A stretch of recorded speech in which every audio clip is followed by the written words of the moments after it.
minutos en el territorio continental ecuatoriano, buscando la verdad y abogando por la unidad nacional en pro de la paz y la seguridad en el Ecuador. Queremos dar la bienvenida en la revista de Opinión Democracia al doctor Henry Cucalón, ex asambleísta, ex ministro de gobierno, hoy candidato presidencial por el movimiento Construye. Cierto es que el país está inmerso en problemas serios, profundos, como la inseguridad, la violencia, el tema gravísimo de la falta de energía eléctrica, que son los que preocupa más a los ecuatorianos. Pero quiero empezar por un tema que a lo mejor no tuvo el interés, un tema político electoral, el juicio político en la Asamblea. Luego hablaremos los temas de fondo que tiene este país.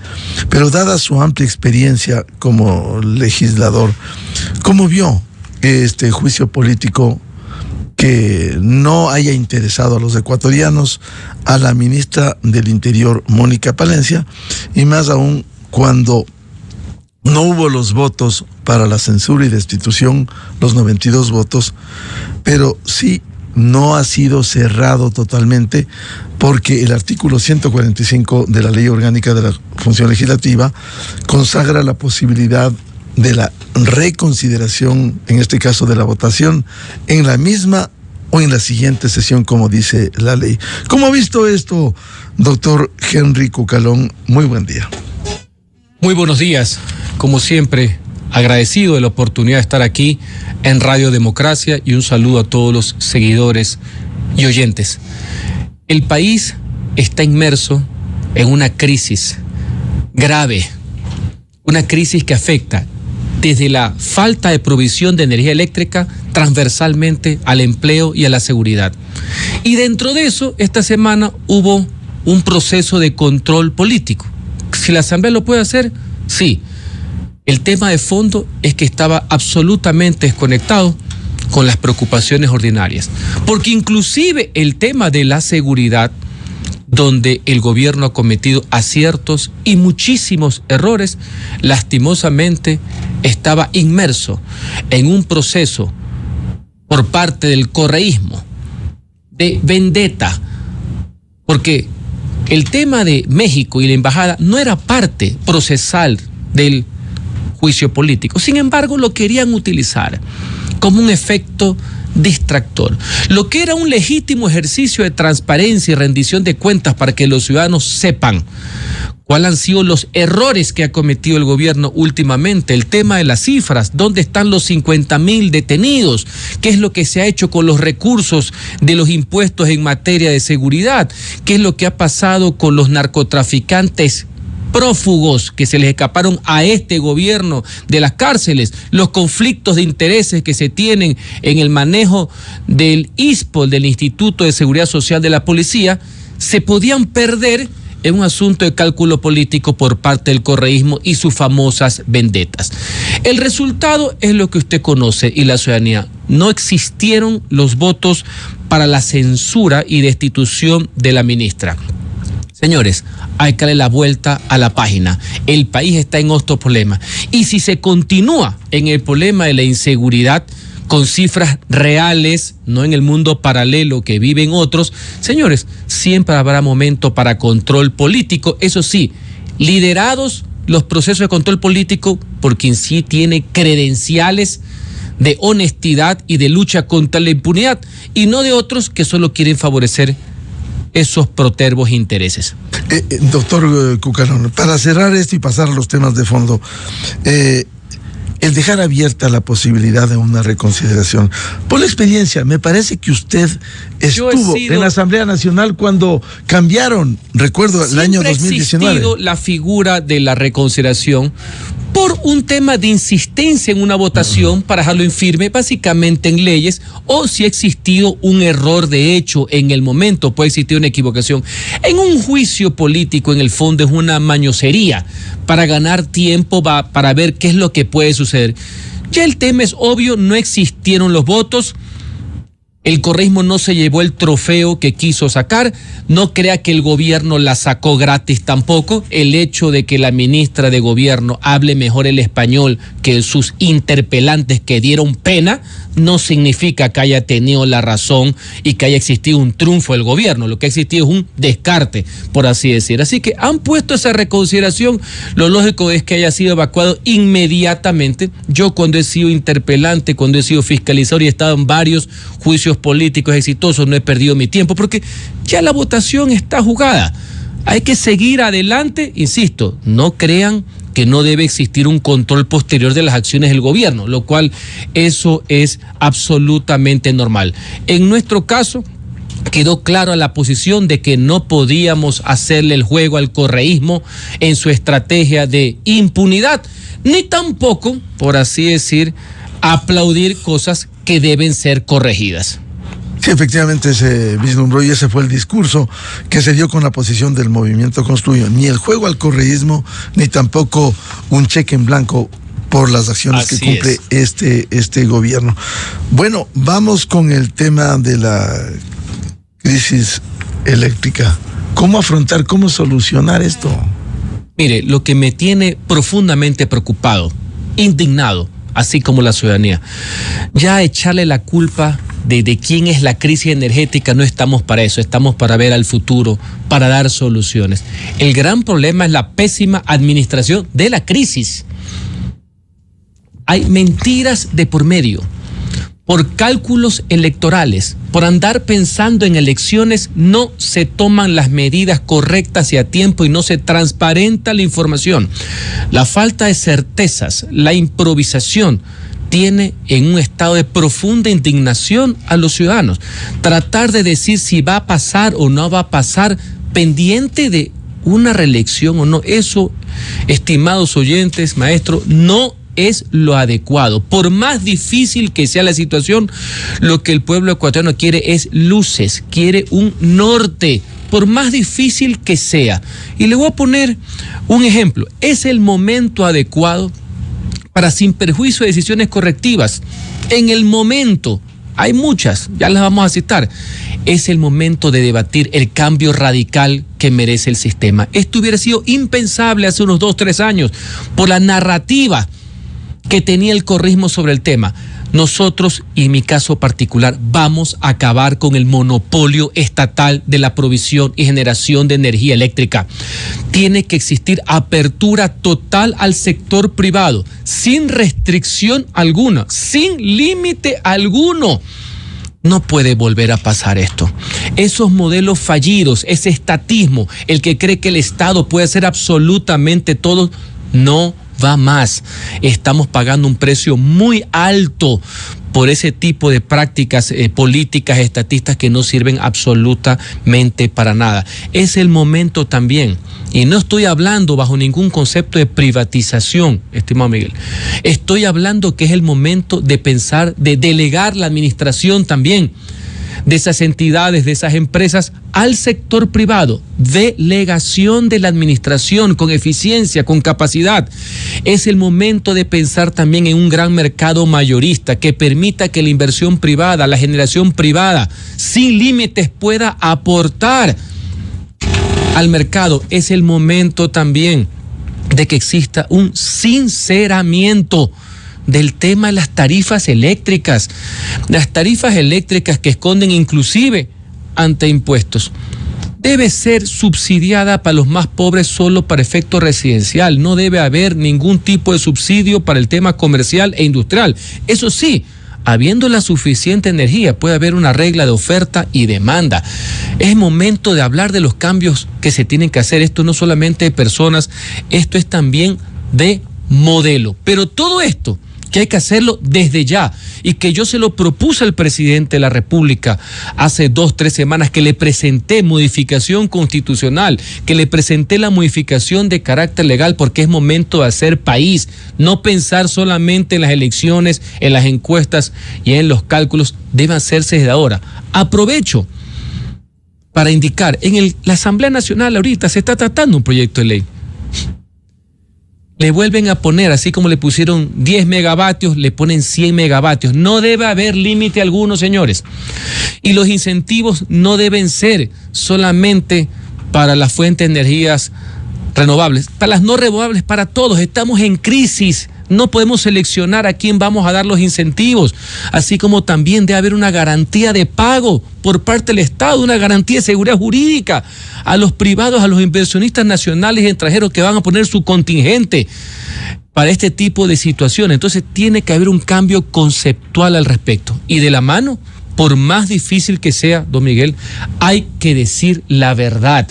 La gente lo que quiere es la verdad, transparencia, que se pongan del lado de los ciudadanos. Digo algo más, ya lo he venido escuchando en estos días en este distinguido medio de comunicación. La crisis que tenemos, donde en más de 30 días van 2.000 millones de dólares de pérdida, esto es peor que la pandemia.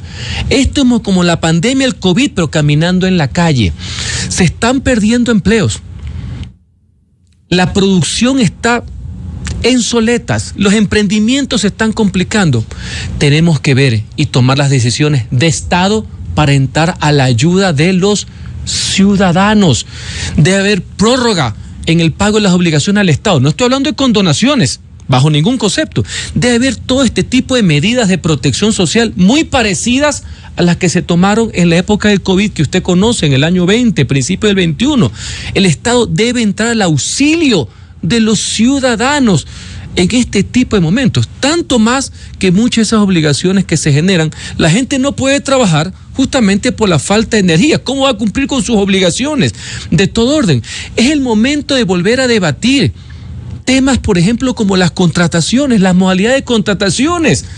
Y señores, también medidas de carácter sencillas, duras pudieran parecer, pero decirle a la gente cuál va a ser la modificación de nuestras vidas. Las modificaciones de entrada al trabajo, a los niños y a los jóvenes que están en los colegios, antes del WhatsApp, por poner un ejemplo, no estoy diciendo que es la medida más adecuada, pero antes de que exista el WhatsApp, hace 31 años, el presidente Durán Ballén dio una salida, un adelanto, una hora. ¿Qué es lo que le estoy diciendo? Tiene que haber una serie de medidas, ya que estamos en esto y va para largo, ¿ya? Decirle a la ciudadanía, esta es la hoja de ruta. Y yo me pongo en el lugar de ustedes. Si ustedes hacen el sacrificio, nosotros, el gobierno, también hacemos el sacrificio, también ponemos el ejemplo, también estamos del lado de ustedes. Entonces, no hay, estimado Miguel, una solución per se única. Es una serie, un conjunto de medidas y una actitud. Una actitud, insisto, yo soy un hombre serio. Yo no le voy a culpar al gobierno actual de la crisis per se, pero sí quiero que asuma su responsabilidad sobre la administración de la crisis. Queremos un gobierno que administre la crisis, no queremos un candidato en crisis. Parece, pero no es lo mismo. Doctor Henry Cucarón, usted ha hablado de un cambio radical del sistema. ¿Cómo impulsar este cambio? Y se ha referido también a la apertura en el sector eléctrico. ¿Cuán nefasto fue el mandato constituyente 2008, que bloqueó el mercado? Lo peor. ¿Se puede derrumbar eso? ¿Se puede cambiar? Pero por supuesto, tanto desde el punto de vista constitucional como desde el punto de vista legal. Y yo siento que hay las condiciones para hacerlo. Esto ha superado lo ideológico y lo dogmático de los que se creían dueños de la verdad. Lastimosamente, a un precio muy alto, que sufrir lo que estamos sufriendo, que dijeron que no iban a pasar. Porque aquí unos señores advirtieron, bravos, enojados, que no iba a haber apagones. Parte de nuestro problema es que en su momento, por los cálculos, no se hicieron las previsiones y los racionamientos ordenados por la crisis, porque querían vender que aquí todo estaba perfecto. Claro que se puede desmontar, hay concientización y con pedagogía explicarles a los ciudadanos cuál es el problema. Ahora recién los ciudadanos, la gran mayoría de ciudadanos, entienden el tema del monopolio estatal. Ese monopolio que en ese mandato que usted está citando con mucha precisión, dijeron el sector privado cero. No sirve para nada, nosotros nos encargamos de todo. Países vecinos, porque no quiero referirme a Estados Unidos, Europa, tuvieron este modelo arcaico hacia los 80, como es el hermano país de Colombia. Y salieron de esto con la inversión privada, con la generación privada, sin límites, con un Estado que regula, no con un Estado que estrangula. Un Estado que es aliado a la inversión, que pone orden, que es lo que quiere la gente. Obviamente los ciudadanos piden un gobierno fuerte, que ponga orden, que dé directrices, pero no que lastimosamente entorpezca, que no deje actuar, que asfixie a los ciudadanos y que asfixie también a los empresarios. Eso no se quiere. Yo creo en el orden. Y está faltando mucho orden y autoridad ahorita, ¿no? Una vez más, luces, directrices, por más duro que parezca, en esto estamos juntos y hasta esta dirección vamos. Así que eso de ahí, no solamente que hemos presentado la propuesta, ojalá que se hagan ahora, así como hace algunas semanas, conceptualmente estando de acuerdo en algunas cosas, pero también como efectos distractores para cambios en la Constitución. ¿Por qué no aprovechamos y ponemos eso también, ya que vamos a ir por otros cambios a la Constitución? ¿Por qué no aprovechamos ahora y los asambleístas que están tramitando el proyecto de ley económica urgente denominado No Más Apagones 2, por qué no aprovechamos y damos el cambio ahí mismo y le enviamos una señal, uno primero al país, que la gente está primero, que en esto estamos juntos, que en esto es una visión de país, que por más doloroso el momento que estemos atravesando, estamos pensando en ellos, no torpedeando. Señores, ya habrá momento de castigar democráticamente o de señalar errores, pero este es un momento de país, tenemos que juntarnos. Una primera señal de ver si los políticos están conectados es ver cómo van a ser las votaciones de esa ley. No importa si el presidente la propuso y nosotros hayamos puesto el país necesita solución. Algunos elementos.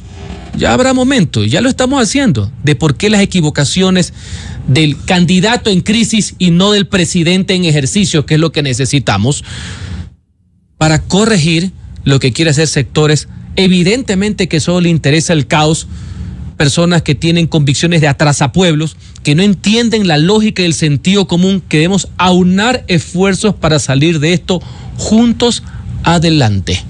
¿Cómo debiera salir el proyecto urgente? Con apertura total, ahí, apertura total, discutiendo la inversión límites, privada, ¿no? Sin límites de megavatios, sin límites ni 100, ilimitado lo que quieran poner.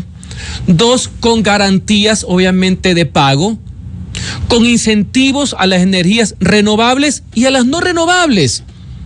Yo entiendo conceptualmente que se quiere llegar a un estímulo distinto por temas ambientales, pero hoy en esta crisis necesitamos todas.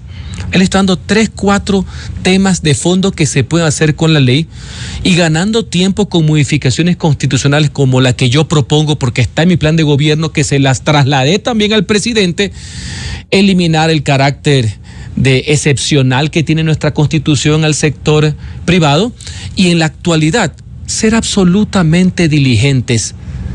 No pensar si le beneficia a o a B, sino a todos los ecuatorianos. ¿A usted le parece lógico que sabiendo los antecedentes de la crisis, sabiendo el estiaje que hubo en octubre y noviembre del año pasado, haya dormido 11 meses proyectos que fueron aprobados al final del régimen anterior? Olvídense si les cae bien o les cae mal. Y recién se dieron las licencias. Varios proyectos, Aromo, eólicos, que sumados daban entre 700, 800 megavatios, que hace pocos días, hace una semana y media, se dieron las licencias ambientales. Y se pasaron 11 meses parados porque eran del gobierno anterior, porque todo lo anterior siempre es todo malo. No, señores, se perdió bastante tiempo en eso, innecesariamente, porque son proyectos beneficiosos para el país. En esto hay que tener un sentido de patria. Con esto no se puede hacer ni política ni peor politiquería. Está la vida de la gente, está el empleo de la gente, está la prosperidad de los ciudadanos. Señores, las luchas políticas y las diferencias vienen en otro orden. Y está bien que así sea también, para eso también es la democracia. Pero con esto no se juega. Entonces, este proyecto urgente debiera dar luces. Absolutamente, absolutamente. Ponerse del lado de la apertura. Basta de monopolios. El Estado para dirigir y regular, no para operar ni para obstaculizar. Este es el momento. Qué pena que llegamos a esto con angustia, con desesperación, con falta de empatía, con mentiras permanentes todos los días. Qué pena que decimos un día que van a bajar, el otro día vamos a decir que va a subir. Señores, la verdad de por medio. Aquí no está en juego por dura que sea. Por dura, aquí no está en juego la popularidad de nadie. Aquí lo que está en juego es la prosperidad y la seguridad de la gente. Poner orden, autoridad. Eso es lo que queremos. Un camino. ¿Cuál va a ser el rumbo? Por más difícil que sea, ¿cuál va a ser el rumbo compartido que vamos a seguir como nación? Así que una muestra, porque cada uno tiene que aportar desde donde esté. es que la Asamblea Nacional apruebe ese proyecto sin límite alguno, para enviar una señal no solamente jurídica, una señal de confianza de que podemos salir adelante, que hay seguridad jurídica, que creemos en el trabajo conjunto entre lo privado y en lo público sin excluir a nadie. Esto sin perjuicio de una serie de decisiones prácticas. He venido escuchando el anterior invitado, una serie de medidas diarias que se deben tomar. El tema que preocupa, ¿por qué se paralizó el tema de la traída de una barcaza de fuel oil solamente para apostar para el tema del diésel? En este momento necesitamos absolutamente todo. Ya basta de cálculos y jugarretas. El país primero.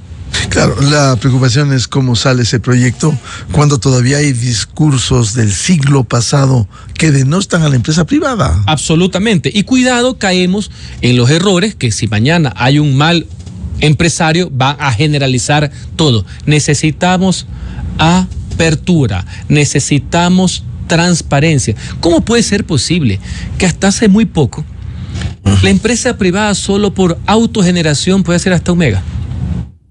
Y en la ley no más apagones 1, puro título, puro membrete. Claro, techo de los 10 megas. Nombres hechos para que los reciten los influencers, no los ciudadanos. Pusieron como gran cosa 10 megavatios. Y encima querían que la gente los aplauda como focas. Pero en ese momento nadie reclamó. Pero en ese momento todos andaban juntitos.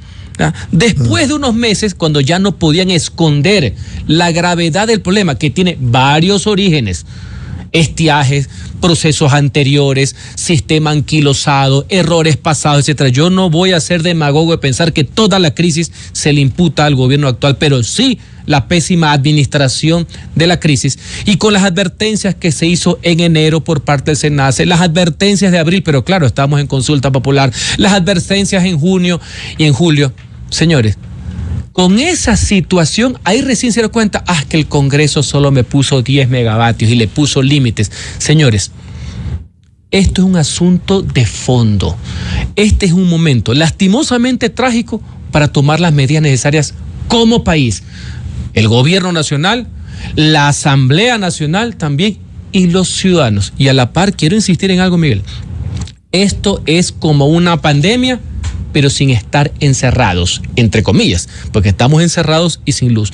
El Estado, porque para eso existe, el Estado como una sociedad jurídica y políticamente organizada tiene que entrar al rescate de los ciudadanos.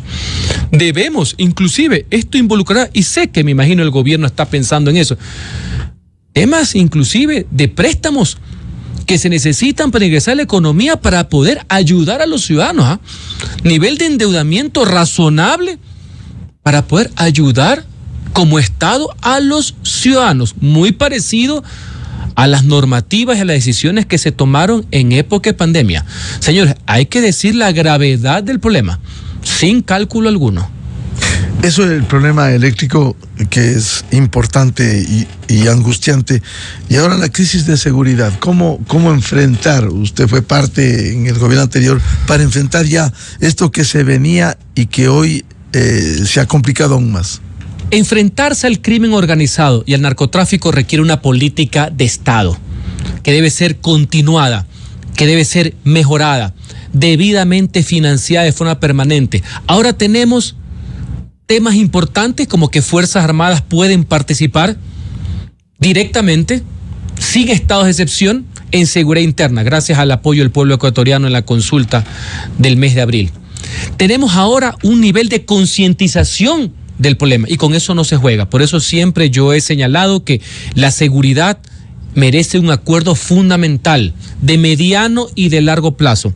En mi caso particular, y está en nuestro plan de gobierno, nosotros vamos a entrar a una lucha frontal en el sentido de hacer práctico, hacerlo que cobre vida la ley de extinción del dominio que el pueblo aprobó en abril de este año, en consulta popular. No puede estar esa ley, esa poderosa herramienta para enfrentar a las economías criminales, a las finanzas del crimen organizado, para quitarles el oxígeno, los recursos y los bienes. No puede quedar de adorno.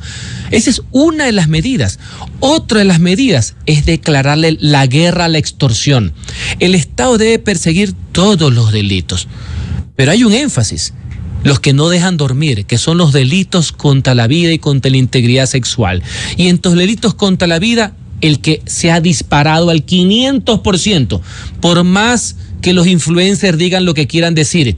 La extorsión, la vacuna se ha convertido en el más grande cáncer que tiene el país, y todo el poderío de la fuerza pública, de nuestras Fuerzas Armadas, de nuestra Policía Nacional, conjuntamente con la Fiscalía, y en mi propuesta está fiscales sin rostro para poder combatir el crimen organizado.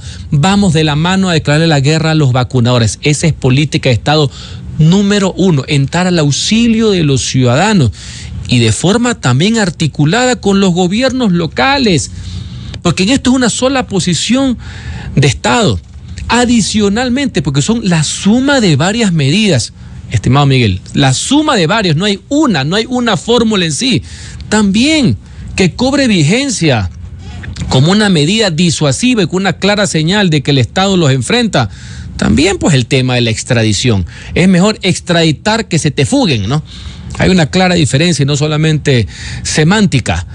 Tenemos también un proceso de depuración de los bloques de seguridad, depuración de los malos elementos de la justicia, porque de nada va a servir los esfuerzos que haga un gobierno y las Fuerzas Armadas y la policía si malos operadores de justicia los liberan o los premian. Y por eso, como siempre, desde estos micrófonos ratifico y respaldo la valiente actuación de la fiscal general, que le ha mostrado al país el entramado de corrupción, el vínculo entre el crimen organizado, malos operadores de la justicia con vínculos politiqueros. Eso es metástasis, eso es puro de la dependencia política y corrupta y sus vínculos con el crimen organizado. Ahí le ha dado una serie de medidas que tomadas de forma efectiva por todos los elementos del Estado, dirigidas por el comandante en jefe de las Fuerzas Armadas, que es el presidente. Estoy seguro que van a ayudar a salir de la crisis. Hay dos temas estructurales que usted ha tocado: crisis eléctrica en este momento, crisis de seguridad. El otro tema que preocupa a los ecuatorianos: ¿qué hacer con el desempleo, el subempleo? ¿Cómo enfrentar este problema? Y más ahora con lo que estamos viviendo, pero todo está interrelacionado. Si no cambiamos el modelo, si no tenemos apertura a los capitales privados, si no vamos, por ejemplo, y yo estoy promoviendo un gran plan de infraestructura, carreteras, viviendas de todo orden, inclusive obviamente de carácter de orden social, que se denomina vivienda de interés social. Si no damos la apertura al sector privado para las inversiones en infraestructura, para que se pueda generar empleo con los recursos privados, sin que el Estado limite nada, no vamos a tener nueva fuente de generación de empleo. Si no cambiamos ese obtuso, arcaico, anacrónico régimen laboral, y insistimos en algo que para algunas personas cayeron en una trampa, en una mentira organizada, debemos también facilitar para los pequeños emprendimientos el tema de la contratación por horas para los nuevos trabajadores. Insisto, nuevos trabajadores. Señores, para dar apertura, para que la gente pueda trabajar en las horas que pueda, en las situaciones que pueda. Desde el Estado se puede impulsar muchas cosas, pero el Estado no da empleo. El Estado no genera empleo. Da las condiciones básicas y mínimas para que el emprendimiento, para los pequeños, medianos y grandes empresarios sean los generadores de los mismos, porque es la empresa privada el verdadero motor del desarrollo económico. Les voy a poner un ejemplo y lo vinculo en lo educativo, lo vinculo en el empleo. Nosotros vamos a promover que en cada uno de los 292 institutos técnicos que tiene el Ecuador, becas para 500 jóvenes en cada uno de esos institutos anuales, pero en carreras del futuro, enfocados en inteligencia artificial, en Big Data, en ciberseguridad, ¿Para qué? Con carreras cortas, de certificaciones profesionales cortas, se pueda suplir esta gran demanda de empleos que tienen que ver con la tecnología, para que los jóvenes puedan trabajar desde su casa o desde su computador, en el horario que quieran, ser sus propios jefes y tengan sus ingresos que le permitan vivir con dignidad. Esa es una forma en que el Estado puede apoyar. Yo entiendo que la gente quiere estudiar las carreras tradicionales, entre las cuales yo tengo una, pero el Estado también tiene que promover, inducir hacia temas, por ejemplo, de tecnología. Entonces le he dado varias vertientes porque, insisto, no hay una fórmula mágica. Los presidentes no son magos, no sacan fuego de las manos, no venden ilusiones, tienen que vender certezas. Parte de lo que estamos viviendo es porque estamos ahogados en una crisis de credibilidad, en que las personas, por ganar una dignidad, mienten. Dicen que en 9 meses tienen solución absolutamente para todo y no sabían dónde estaban metidos, por decir lo menos. Así que es el momento, lastimosamente en crisis, para dar el vuelco a la página, para saber que tiene que haber un cambio radical, no solamente de personas, sino de modelos. Hay otro tema, y nos reservamos porque seguiré en campaña para tocar otros temas de fondo estructurales, pero hay uno que está en coyuntura en la Asamblea Nacional: la reforma parcial a la Constitución para lograr ayuda militar extranjera. ¿Cómo ve usted? Absolutamente de acuerdo. Todo lo que sume a la cooperación internacional en materia de seguridad, porque las actividades del crimen organizado son transnacionales. Todo lo que haga que sumemos esfuerzos y quitar limitaciones, obstáculos legales para poder hacerlo, bienvenido. Para poder cooperar con Estados Unidos, para poder cooperar con Colombia, bienvenido sea. Eso sí, aprovecho para cambiar esas narrativas que se han venido dando en los últimos años. En la querida ciudad de Manta, los Estados Unidos nunca tuvieron ninguna base. La base de la Fuerza Aérea Ecuatoriana en Manta tiene muchísimas décadas. Lo que hubo, y me pareció correcto, es un convenio de cooperación para uso de instalaciones, lo que se denominaba el FOL, bajo jurisdicción y mando de la Fuerza Aérea Ecuatoriana, bajo el mando de un coronel de la Fuerza Aérea Ecuatoriana, es decir, con nuestra soberanía intacta, como sucede en todas partes del mundo civilizado.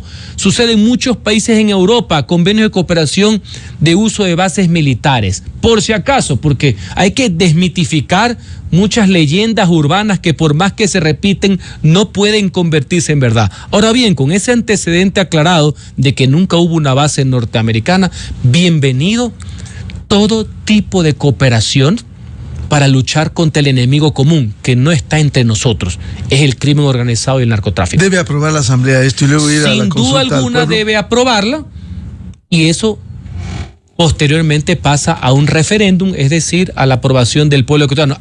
Eso sí, si ya vamos a tratar ese tema y otros que son importantes, pero los han utilizado como distractores cada vez que hay problemas y los influencers nos jalan, señores, toquemos temas de fondo. Toquemos el tema de los sectores estratégicos y la no inversión privada. Toquemos temas trascendentales también de reforma económica y política que está en la Constitución. Porque si ya la vamos a tocar, no solamente la manoseemos por encima, cambiémosla correctamente. Bien, el doctor Henry Cucalón, candidato presidencial por el Movimiento Construye, aquí en la revista de Opinión Democracia. Seguiremos hablando de estos temas. Gracias. En este proceso. Gracias, como siempre.